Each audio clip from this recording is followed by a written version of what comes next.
The story of the Hittites begins in the shifting world of the early 2nd millennium BCE. It was a time when mighty cities rose and fell in the lands of the Fertile Crescent, when kingdoms contended for supremacy across the ancient Near East, and when wandering peoples sought new homes in the rugged landscapes of Anatolia. Among those groups were the Hittites, an Indo-European people who would carve out an empire in a place few would have expected to imagine their beginnings. Picture the highlands of central Anatolia. This was a region of contrasts. Summers could be hot and dry, while winters brought biting cold and heavy snow. The land was not as rich as the river valleys of Mesopotamia or Egypt, yet its rolling plains, fertile basins, and well-watered valleys provided enough for farming communities to thrive.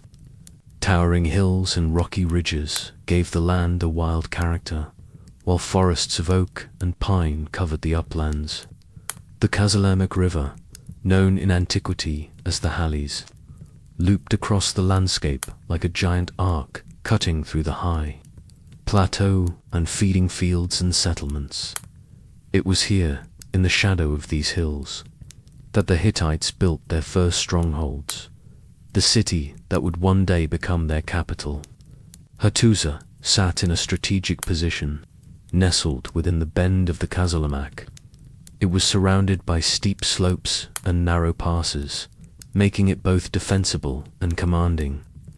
From Hattusa, one could watch the movements of traders, armies, and settlers who crossed Anatolia, linking the Aegean in the west with the plains of Mesopotamia in the east. The location was both a blessing and a curse. It gave the Hittites control over trade and movement, but it also made them a target for stronger powers, eager to dominate these. Crossroads. The people who would form the Hittite kingdom did not spring from Anatolia alone. They were part of the wider Indo-European family, a group of peoples who, thousands of years earlier, had begun spreading out from their homeland somewhere to the north of the Black Sea. Some of these groups moved into Greece, others into Iran and India, while a branch pressed south into the Anatolian highlands. They brought with them their language, which would become the earliest attested Indo-European tongue in written form, and they encountered the local Hashans who already lived in central Anatolia. The early history of the Hittites is one of blending. The newcomers did not sweep away the older peoples, but instead absorbed much from them.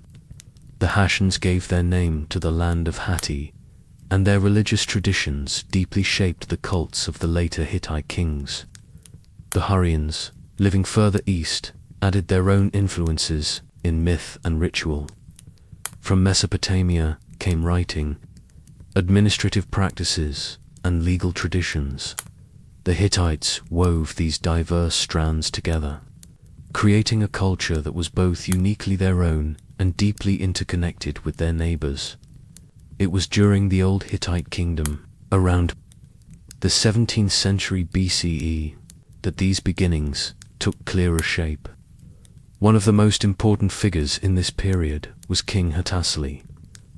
His very name, meaning man of Hattusa, reflected the decision to establish Hattusa as the royal seat. By choosing this city, Hattusili tied his dynasty to a place that was both strategically vital and symbolically powerful.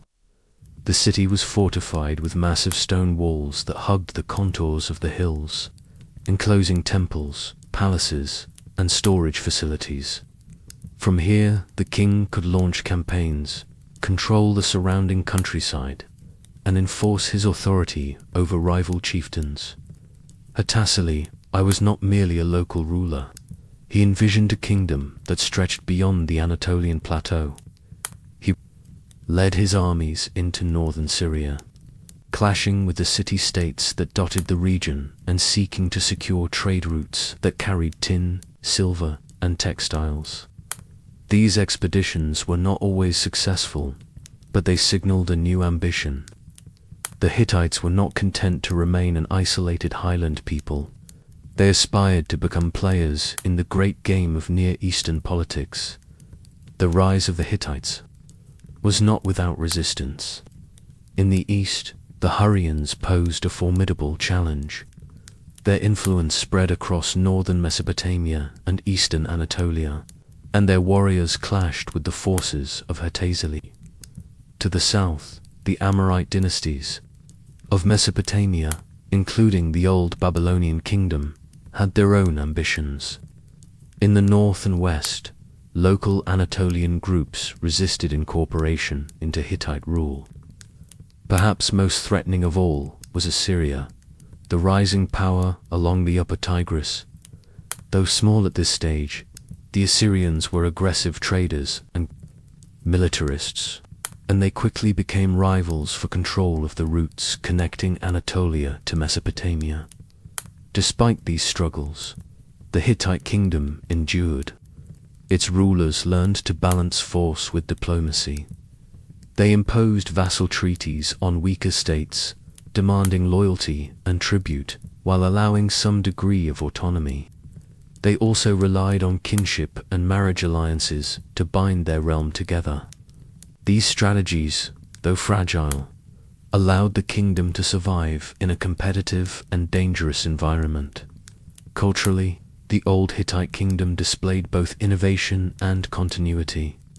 The kings issued laws that reflected a more humane outlook than some of their Mesopotamian counterparts, while the famous Code of Hammurabi often prescribed death for theft or injury. The Hittite laws leaned toward compensation and restitution. This practical approach reflected the realities of a society where manpower was valuable and needed for farming, building, and fighting. The kings also maintained close ties to the gods. The ruler was not only the head of state, but also the chief priest, responsible for ensuring the favor of the divine world. Rituals, offerings, and festivals filled the calendar, invoking deities drawn from Hassian, Hurrian, and Mesopotamian traditions. This religious pluralism created what later Hittite scribes called the Thousand Gods of Hatti, a pantheon so vast that it mirrored the diverse origins of the kingdom itself. By the end of the Old Kingdom period, the Hittites had established a foundation that would serve them for centuries. They had a capital city in Hattusa, fortified and sacred. They had kings who combined military ambition with priestly duties. They had a culture that blended Indo-European traditions with the richness of Anatolia and Mesopotamia, and they had learned to contend with rivals near and far. From the Hurrians and Assyrians to the wealthy city-states of Syria, their position remained precarious. The highlands of Anatolia were not easy to rule, and the great powers to the south and east watched carefully. Yet something in the Hittite spirit allowed them to endure. From wandering migrants, they had become kings of a realm. From a scattered people, they had forged a kingdom that would one day rival Egypt and Babylon. The dawn of the Hittites was only the beginning, and already the first outlines of empire could be seen in the Anatolian hills. To understand the Hittite Empire at its height, one must first look at the inner workings of its society. An empire is not only measured by the reach of its armies or the grandeur of its capital, but also by the way it governs, worships, and lives day by day. In the Hittite world, power was shared between kings, queens, gods, and laws, all intertwined to create a distinctive order that held the kingdom together. Through centuries of triumph and turmoil, at the very heart of this order stood the king. The Hittites addressed their ruler with the title, "My son," a reminder that the monarch shone as the earthly representative of divine authority. The Hittite king was not a distant figure separated from his people. He was at once the supreme general who led chariots into battle, the judge who oversaw disputes, and the high priest who mediated between mortals and the gods. Few rulers in the ancient Near East carried such a wide set of responsibilities. To fail in war risked the kingdom's survival. To neglect justice threatened unrest. To falter in ritual meant the loss of divine favor. The Hittite monarch lived with constant demands, but in those demands lay the foundation of legitimacy. Kingship in Hatti was not only about the king himself. Queens often stood beside their husbands with influence that extended beyond the palace walls. The most famous example was Queen Puduepa, wife of King Hattusili III. She had begun her life as a priestess in Kitsuwatna, a region rich in Hurrian traditions, before marrying into the Hittite royal family. From the moment she entered the court, she became a figure of authority, co-signing treaties, overseeing religious reforms, and corresponding directly with foreign rulers. Letters preserved in the Hittite archives show her writing to the pharaoh of Egypt with the confidence of an equal. Puduepa's role demonstrates that queenship in Hatti was not ceremonial alone. It could shape diplomacy, religion, and even the succession of future kings. The close relationship between kingship and religion reflected the deeply spiritual character of the Hittite people. Unlike some of their neighbors, who exalted a limited number of great gods, the Hittites embraced what their scribes later called the 1,000 gods of Hatti. This phrase was not an exaggeration. The Hittites borrowed deities from every culture they encountered. From the Hashans they took storm gods and mother goddesses. From the Hurrians they adopted Teshub, the great god of storms and fertility. From Mesopotamia they imported Ishtar and other powerful deities. The result was a pantheon that seemed to expand endlessly. This religious openness served a political purpose. When the Hittites conquered new lands, they did not suppress the gods of the conquered. Instead, they added them to their own rituals. In doing so, they reassured subject peoples that their traditions were respected. Temples multiplied across the empire, and each festival might involve long processions of idols and priests. In Hattusa alone, more than 30 temples once stood, each with its own staff and ceremonies. To be a Hittite king was to be guardian of this vast spiritual network, ensuring that each god received the honor required to keep the kingdom in balance. Religion was not the only pillar of order. Law also played a crucial role in Hittite society. The Hittite law code, preserved on clay tablets, reveals a society both practical and humane by the standards of the time. Where the Babylonian code of Hammurabi often prescribed execution for theft, the Hittite laws leaned toward compensation. If a person stole livestock, they might repay with additional animals rather than forfeit their life. If injuries were caused in a fight, fines were paid in silver. Slavery existed, but manumission was possible, and slaves held more rights than in some neighboring lands. The law emphasized restitution, the restoration of balance, and the preservation of human life. This reflected both the scarcity of manpower in Anatolia and the Hittite preference for solutions that kept the community whole. Everyday life in the empire rested on the shoulders of farmers, herders, craftsmen, and warriors. Agriculture centered on wheat and barley, supported by herds of cattle, sheep, and goats. Seasonal rhythms of plowing, sowing, and harvest dictated much of life, and festivals tied to the agricultural cycle honored the gods who were thought to control fertility and rain. Trade brought in tin for bronze, wood from mountain forests, and horses that became the pride of the Hittite. Chariot forces, craftsmen filled the towns and villages with the products of their skill. Pottery, metalwork, and textiles moved through markets and caravans. The Hittites became famous for their use of iron in later periods, though in the early centuries it remained rare and precious. Chariot makers and armorers supplied the military with weapons that gave the Hittite armies their formidable reputation. The chariot, pulled by teams of horses trained with remarkable care, became the defining weapon of Hittite might. Swift and deadly, it carried warriors into battle and impressed allies and enemies alike.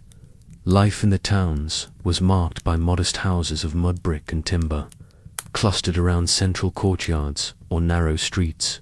In Hattusa, palaces and temples dominated. The skyline, but even smaller settlements, revealed evidence of structured planning and communal storage facilities. Festivals brought together rich and poor alike, with music, dance, and feasting binding the community into a shared identity. One of the most important achievements of the Hittites was their adoption of writing. Borrowing the cuneiform system from Mesopotamia, they adapted it to record their own language. This made Hittite the earliest known Indo-European tongue preserved in written form. In the archives of Hattusa, thousands of tablets have been found, covering topics as varied as treaties, laws, hymns, rituals, myths, and letters. These records not only reveal the workings of the state, but also preserve glimpses of individual lives. A letter from a soldier to his family, a treaty between kings, a hymn to the sun goddess. All were etched in clay and stored in the libraries of the capital. The scribes of Hatti were trained professionals, serving the needs of the palace and temples. They copied texts from Mesopotamia, preserving stories such as the Epic of Gilgamesh, while also creating their own works that reflected Hittite values. Thanks to them, modern scholars have been able to piece together the outlines of a civilization that might otherwise have been forgotten, by weaving together kingship, queenship, religion, law, daily labor, and the written word. The Hittites created a society both resilient and distinctive.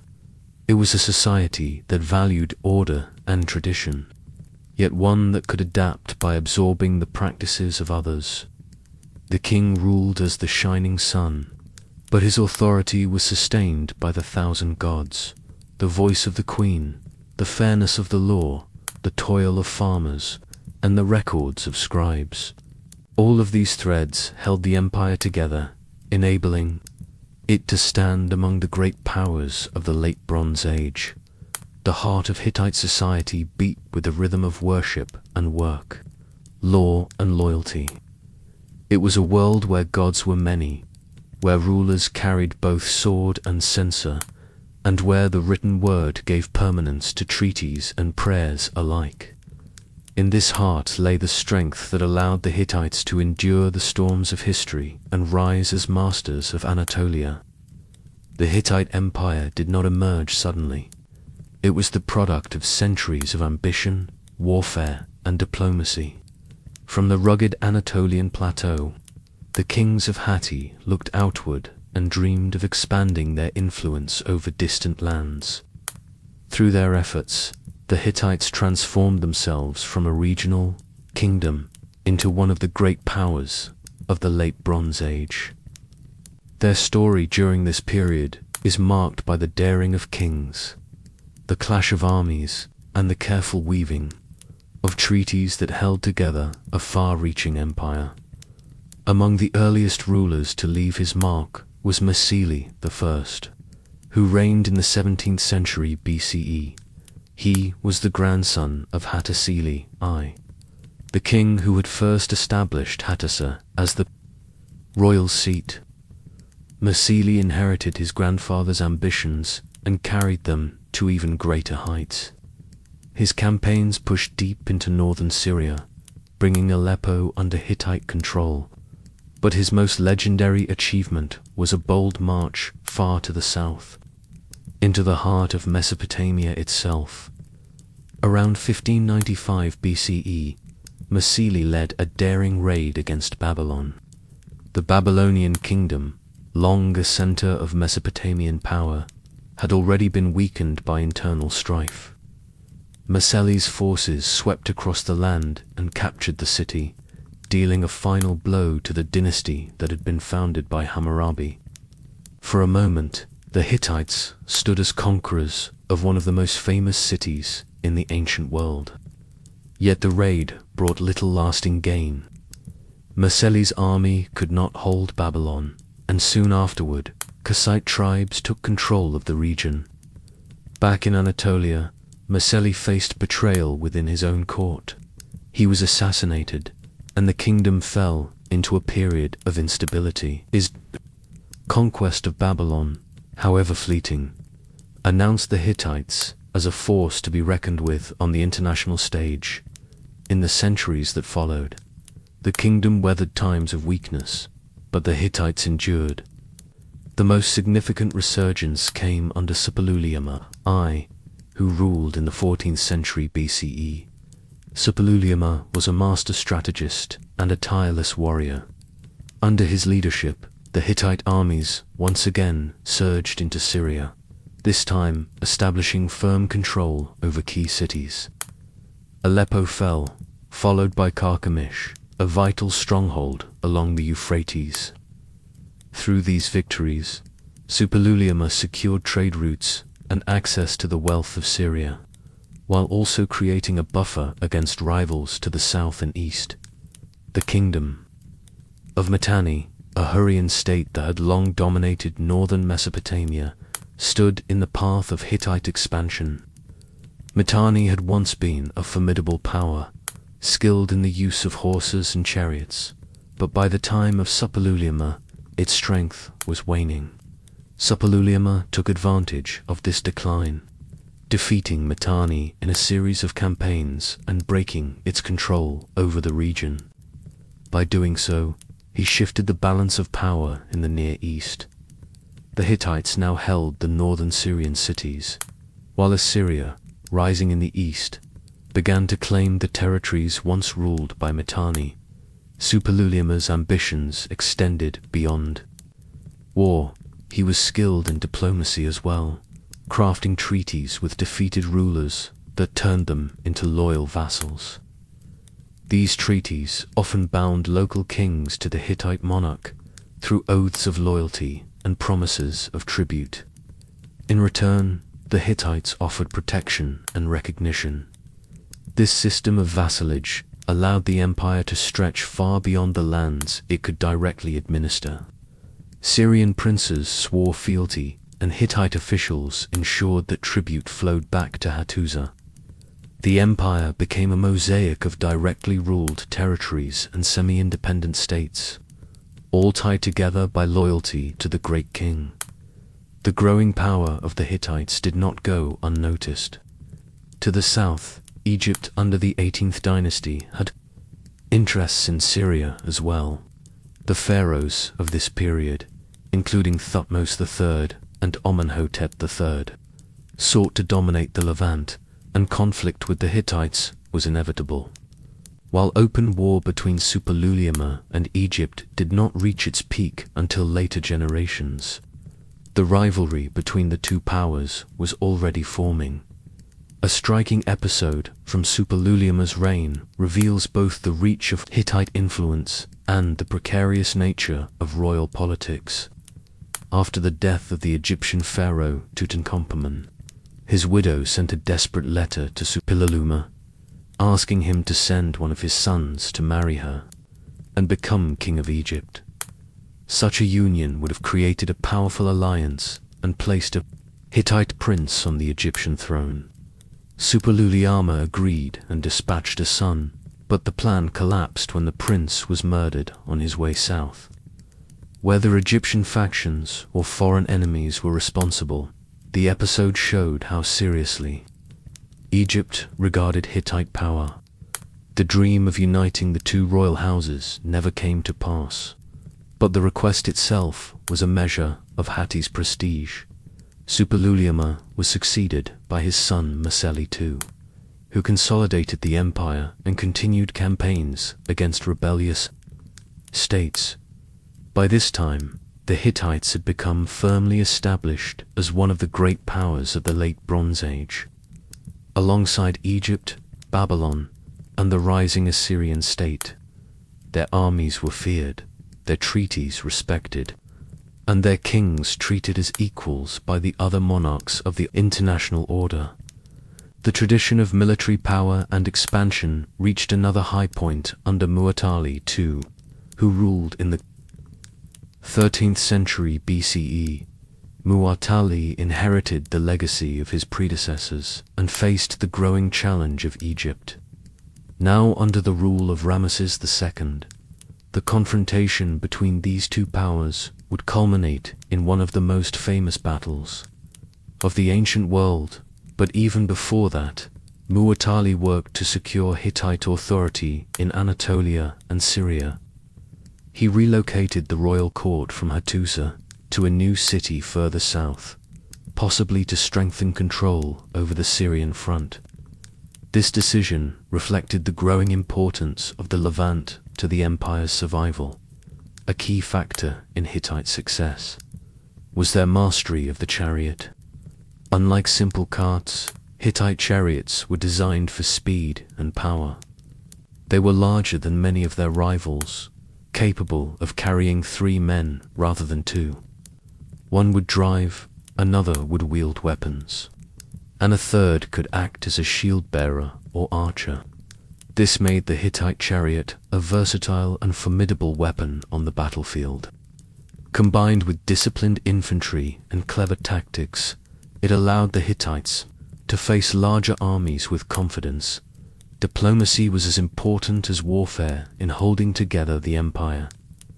The Hittite kings corresponded with their peers in Egypt, Babylon, and Assyria through a system of letters known today as the Amarna correspondence. In these letters, kings addressed one another as brother, signaling equality among the great monarchs of the Near East. Beneath these gestures of respect, however, lay a constant struggle for influence. Vassal states were courted by rival empires, and loyalty could shift depending on the fortunes of war. Through the reigns of Masili I, Suppiluliuma I, and Muwatalli II, the Hittite Empire rose from a kingdom of the Anatolian highlands to a power that stood shoulder to shoulder with Egypt and Babylon. They achieved this through bold military ventures, careful diplomacy, and the strength of their armies, especially their famed chariot forces.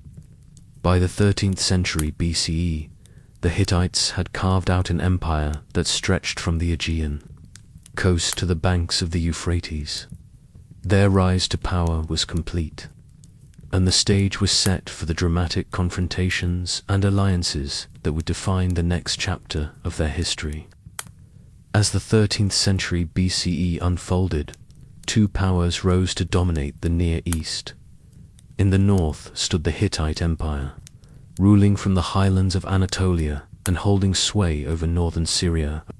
In the south stood the new kingdom of Egypt, whose pharaohs commanded vast resources from the Nile Valley and beyond. Both empires looked to Syria as the prize. Whoever controlled its fertile cities and trade routes would command wealth and strategic strength. The clash was inevitable, and it came to a head during the reign of Pharaoh Ramesses II and the Hittite king Muwatalli II. The city of Kadesh, located on the Orontes River in modern-day Syria, became the focal point of this struggle. Kadesh was more than a city. It was a gateway to the Levant, linking Anatolia with Canaan and Mesopotamia. Both empires had vied for its loyalty for decades, and control of Kadesh meant control of the surrounding region. When Ramesses II launched a campaign to seize the city in 1274 BCE, Muwatalli II gathered his forces to stop him. The stage was set for one of the largest chariot battles in recorded history. Ramesses marched north from Egypt with 4 divisions of his army, Each division was named for a great Egyptian god, Amen, Ra, Ptah, and Set, confident in his power and eager to assert Egyptian dominance. The pharaoh pushed forward quickly, unaware that the Hittites had already set a trap. Two commanded a vast force that included not only Hittite warriors but also allies and vassals from across the empire. He positioned his army behind Kadesh, hidden from Egyptian scouts, and prepared to strike at the moment of Egyptian vulnerability. As Ramesses advanced with the Ammon division, he received reports from captured scouts who falsely claimed that the Hittite army was still far away. Believing this misinformation, Ramesses camped near Kadesh, while the Ra division followed behind, still on the march. It was at this moment that Muwatalli unleashed his forces. From behind the city walls, the Hittite chariots thundered forth in a sudden charge. The Ra division, caught unprepared on the road, was overwhelmed. Egyptian soldiers scattered, and panic spread as the Hittite chariots smashed into their ranks. The survivors fled toward the Ammon division's camp, pursued by the Hittites. The situation teetered on disaster for Ramesses. His army was divided, his men were in disarray, and the enemy chariots pressed closer. Ramesses later claimed in inscriptions that he personally rallied his troops, driving his chariot into the fray, and calling on his men to stand firm. Whether or not his account was embellished, it is clear that the Egyptians managed to regroup. Reinforcements from the Nerin, an allied force from Canaan, arrived in time to stabilize the field. The Egyptians counterattacked, and the battle devolved into a brutal struggle around the camp of the Ammon division. The Hittite chariots, though powerful, were slowed by the chaos of battle and the terrain. Egyptian archers poured volleys into their ranks, while countercharges disrupted their momentum. Neither side could deliver a decisive blow. By the end of the day, the field was littered with the wreckage of chariots and the bodies of men and horses. Both armies remained in possession of their camps, and neither achieved outright victory. The Battle of Kadesh ended in stalemate, yet its consequences were profound. For Egypt, Ramesses portrayed the battle as a triumph. In grand inscriptions, carved on temple walls, he described how he had stood alone against thousands of Hittites, saved only by his courage and the favor of the god Amen. These accounts were propaganda, designed to secure his image as a victorious warrior king. For the Hittites, the very fact that they had withstood the might of Egypt and preserved control over Kadesh was a victory of its own. They had prevented Egyptian expansion into Syria, maintaining their dominance over the contested region. The rivalry between Egypt and the Hittites did not end at Kadesh. For decades afterward, both powers maneuvered through diplomacy, alliances, and occasional military campaigns. The Hittites continued to strengthen their hold on northern Syria, while Egypt retained influence further south. Neither side could fully overcome the other, and a balance of power gradually took shape. Eventually, exhaustion and the rise of new threats pushed the two empires toward peace. Assyria was growing stronger in Mesopotamia, and both Egypt and Hatti faced challenges within their own borders. Rather than continue a costly struggle, the two powers turned to negotiation. Around 1259 BCE, Ramesses II and Hattusili III, who had taken the Hittite throne after Muwatalli II, concluded a treaty of peace. This agreement, inscribed on tablets in both Egyptian hieroglyphs and Hittite cuneiform, is the earliest known example of a written peace treaty in world history. The treaty pledged mutual assistance. If one empire faced rebellion or invasion, the other would provide aid. Both sides agreed to respect each other's territories and to return fugitives who sought refuge across their borders.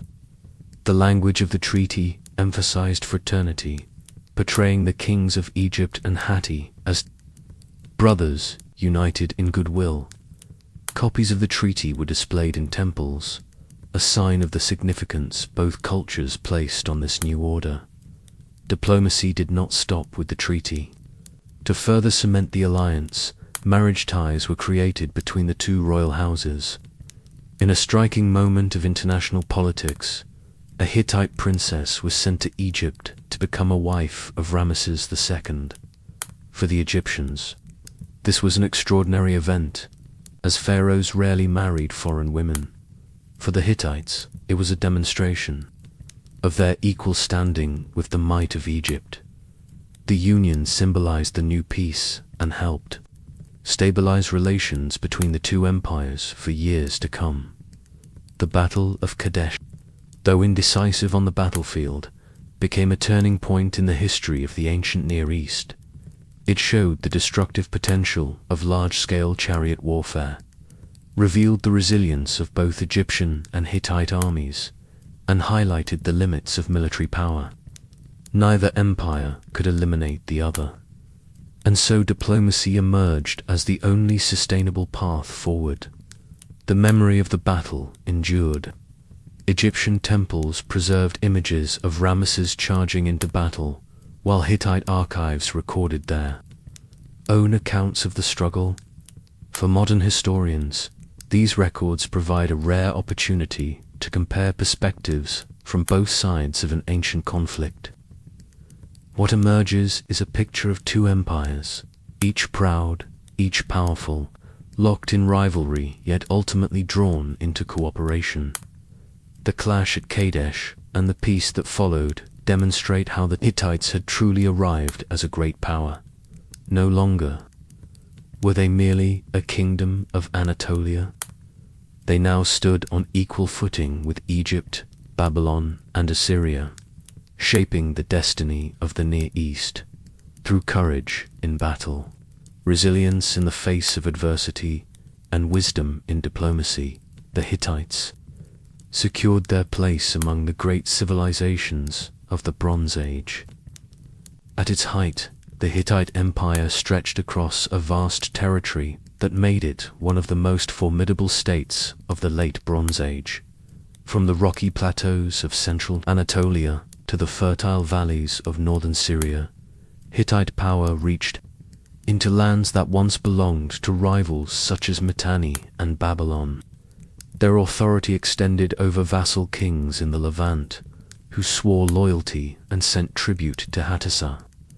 To the north, the empire's borders brushed against the Black Sea, while in the east and southeast it bordered Assyria and other restless neighbors. It was a realm that demanded careful management, and for a time the Hittites succeeded in holding it together through a mixture of military power, diplomacy, and administration. The empire's stability came in part from its system of treaties. Unlike many conquerors who ruled only through force, the Hittites developed a sophisticated approach to governance. When a city or kingdom submitted, the great king of Hatti offered protection in exchange for loyalty. These vassal treaties were written down, sealed with oaths, and placed under the watch of the gods. They often included detailed obligations, such as providing troops in times of war or refraining from alliances with enemies. In return, the Hittites promised aid if the vassal faced invasion or rebellion. This web of agreements created a structure that extended Hittite authority far beyond the lands they could control directly. At the center of this empire stood the royal couple, whose power radiated across the realm. The king was the supreme ruler, but his queen could wield nearly equal influence. The most famous of these royal women was Puduepa, wife of King Hattusili III. Puduepa had begun life as a priestess in Kitsuwatna, a region rich in Hurrian traditions. When she married Hattusili, she brought both wisdom and spiritual authority into the Hittite court as queen. Puduepa played a role unlike that of most royal consorts of the time. She co-signed treaties alongside her husband, lending her authority to matters of state. She took part in legal reforms and corresponded directly with foreign rulers, including the Pharaoh of Egypt. Her letters reveal a woman of intelligence and determination, unafraid to speak with confidence in the affairs of empire, in religion. She worked to organize the sprawling pantheon of the Hittites, identifying connections between deities and harmonizing rituals. Her influence was so great that later generations remembered her as one of the most powerful queens of the ancient world, under the guidance of rulers like Hattusili and Puduapa. The Hittite Empire enjoyed a period of prosperity and recognition. It stood as an equal among Egypt, Babylon, and Assyria, exchanging letters and gifts in a system of diplomacy known as the Brotherhood of Kings. For a time, peace treaties and marriage alliances secured stability. Trade moved along the great routes of the Near East, carrying metals, textiles, horses, and grain. Farmers tilled the soil of Anatolia, scribes filled the archives of Hattusa, and festivals honored the 1,000 gods who protected the land. Yet beneath this surface of stability, cracks began to appear. The Hittite homeland, perched on the Anatolian plateau, was never as rich as the floodplains of Egypt or Mesopotamia. Its resources were limited, and harvests depended heavily on favorable weather. In the later 13th century BCE, evidence suggests that prolonged droughts and poor harvests brought hardship. Grain shortages became common, and famines spread across the land. Tablets from Hattusa record appeals for grain shipments from Egypt, showing the empire's vulnerability when its crops failed. As if famine were not enough, plague also struck the kingdom. Records speak of years when disease swept through the population, weakening both the common people and the royal household. In a society where the king served as both political and religious leader, plague carried not only physical danger, but also spiritual crisis. Rituals were performed to appease the gods, offerings were made, and prayers were recited. Yet the suffering continued. Such disasters eroded confidence in leadership and strained the bonds that held the empire together. Dynastic disputes further weakened stability. The Hittite throne was not always passed smoothly from father to son. Competing princes and rival branches of the royal family sometimes contested succession. These disputes could spill into rebellion or assassination, leaving the kingdom vulnerable. Vassal states, watching the struggles within Hattusa, sometimes seized the opportunity to break away. Rebellions in Syria and unrest in Anatolia forced the Hittite kings to fight constantly to hold their empire together. While the Hittites struggled with internal challenges, external threats grew stronger. In the east, Assyria was on the rise. Once a minor state overshadowed by Mitanni, Assyria had transformed into an aggressive kingdom eager to expand. Its kings began pressing into territories once controlled by the Hittites, clashing with their armies and challenging their influence over northern Mesopotamia. The Assyrians were determined, disciplined, and increasingly powerful, making them a formidable rival. To the west, and along the Mediterranean coast, another shadow began to loom. Groups of seafaring raiders and migrants, known today as the Sea Peoples, began to appear. Their origins remain debated, but their impact is undeniable. They moved across the eastern Mediterranean, raiding cities, disrupting trade, and toppling kingdoms. For the Hittites, already strained by famine, plague, and rebellion, the arrival of these new enemies proved disastrous. The Sea Peoples struck coastal regions and disrupted the vital flow of goods that sustained the empire. The combination of natural disasters, internal weakness, and external pressure placed the Hittite Empire in a precarious position. Once able to project power deep into Syria, the kings of Hattusa now struggled simply to defend their core territories. The careful system of treaties that had once maintained stability began to unravel as vassal states declared independence or shifted loyalty to stronger neighbors. Trade routes faltered, grain supplies dwindled, and the once mighty armies of Hatti found it increasingly difficult to muster the resources needed for campaigns. Despite these challenges, the Hittites did not collapse overnight. They fought to maintain their empire, calling on every tool at their disposal. Kings sought to reinforce ties with Egypt through diplomacy. Queens like Puduapa continued to play roles in negotiation and governance. Priests and scribes worked to restore order through ritual and record-keeping. Yet the weight of multiple crises was too great. By the end of the 13th century BCE, the Hittite Empire was a shadow of its former self. Its rulers still held court in Hattusa, still performed rituals to the 1,000 gods, and still claimed the title of Great King. But the power that once made Egypt and Babylon treat them as equals was fading. Assyria advanced, vassals rebelled, and the sea peoples pressed upon the coasts. The empire that had once dominated Anatolia and Syria now faced the grim reality of decline. The story of the Hittite Empire at its height and fall is a story of both triumph and fragility. It shows how a state built on treaties, diplomacy, and careful balance could rise to greatness, yet also how vulnerable it was to famine, plague, and foreign assault. For centuries, the Hittites had stood among the giants of the Bronze Age world. Now, as the 14th century gave way to the 12th, their place among those giants grew ever more precarious. The end was near, and soon the once mighty city of Hattusa would stand silent among the hills. By the dawn of the 12th century BCE, the Hittite Empire was a giant under strain.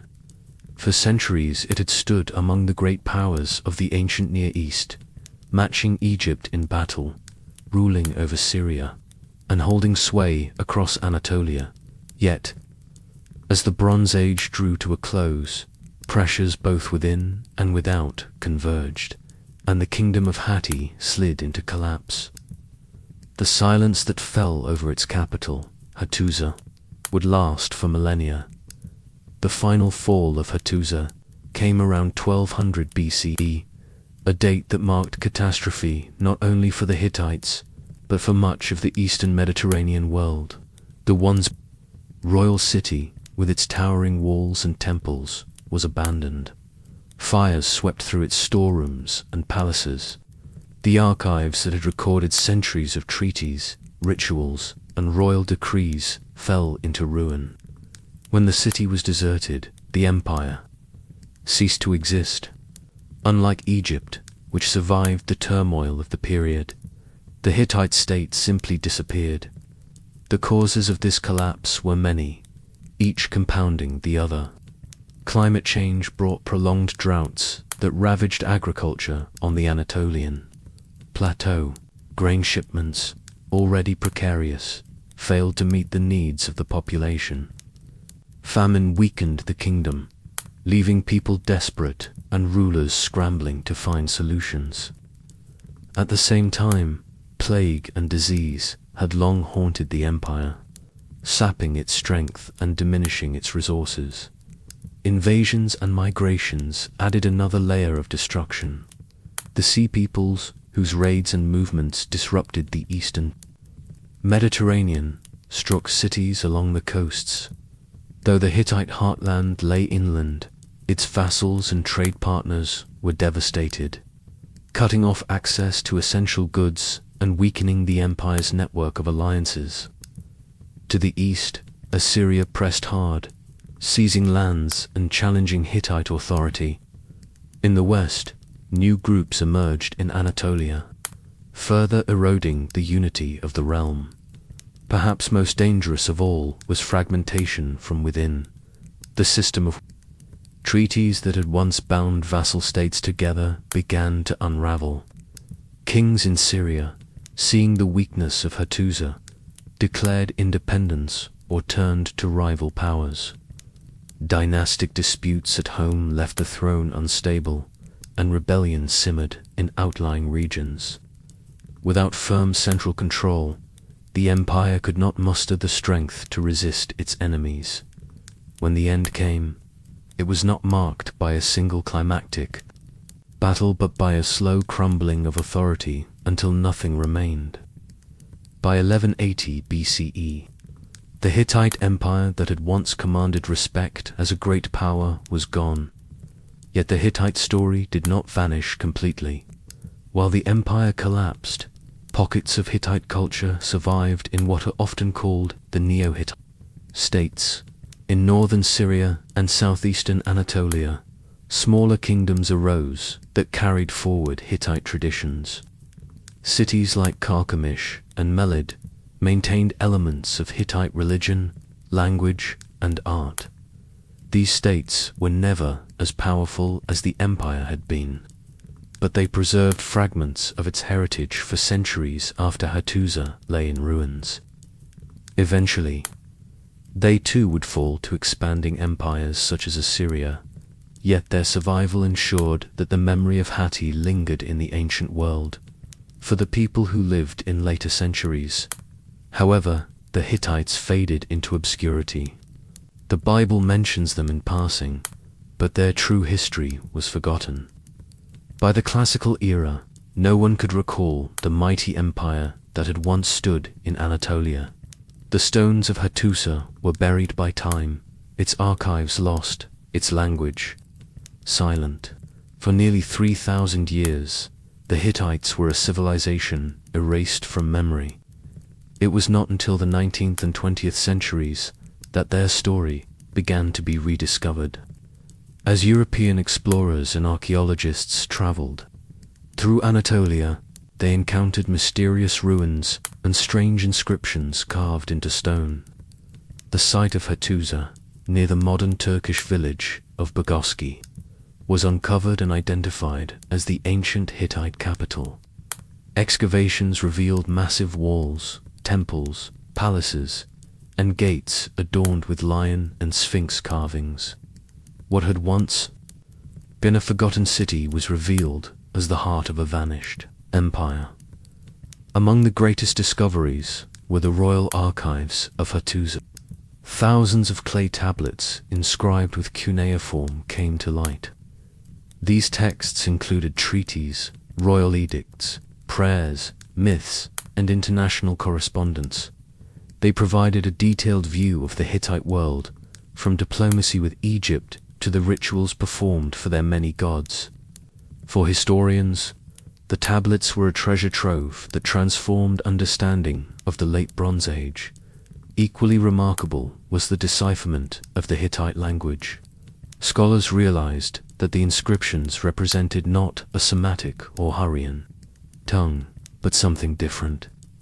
In the early 20th century, linguists identified Hittite as the earliest known member of the Indo-European family of languages, the same broad family that includes Latin, Greek, Sanskrit, and most modern European tongues. This discovery pushed the roots of Indo-European history further back than anyone had imagined, making the Hittites a crucial link in the story of human language. The rediscovery of the Hittites changed the way historians understood the ancient world. They were no longer a shadowy people mentioned only briefly in old texts. They emerged as a major power, a rival of Egypt, a shaper of diplomacy and war in the Bronze Age. Their law code revealed a society that balanced justice with mercy, often preferring fines and compensation over harsh punishments. Their diplomacy, embodied in the treaty with Egypt, demonstrated the possibility of peace through negotiation, even in an age dominated by conquest. Their mastery of chariot warfare showed tactical innovation, influencing how battles were fought across the Near East. The legacy of the Hittites is therefore twofold. In their own time, they stood as one of the great empires of the Late Bronze Age, shaping the political and military landscape of the region. In modern times, their rediscovery reshaped our understanding of early history, reminding us how much can be lost and then found again through the work of archaeology. As we reflect on the Hittites, their story feels both grand and fragile. Grand, because they rose from the Anatolian highlands to stand as equals with Egypt and Babylon, leaving behind monuments, treaties, and traditions that influenced the ancient world. Fragile, because their empire collapsed so completely that, for centuries, no memory of them remained. Their silence reminds us how even the mightiest civilizations can fade. Yet in that silence lies a lesson.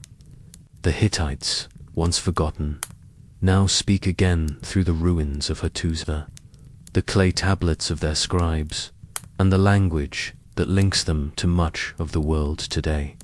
They are a testament to the endurance of human memory, waiting patiently beneath the soil until the time came to be rediscovered. The Hittite Empire may have fallen, but its echoes endure. In the patterns of law, in the practice of diplomacy, in the study of ancient languages, and in the timeless fascination with the rise and fall of civilizations, the Hittites live on. They were giants of the Bronze Age, lost for centuries, now restored to their place in history.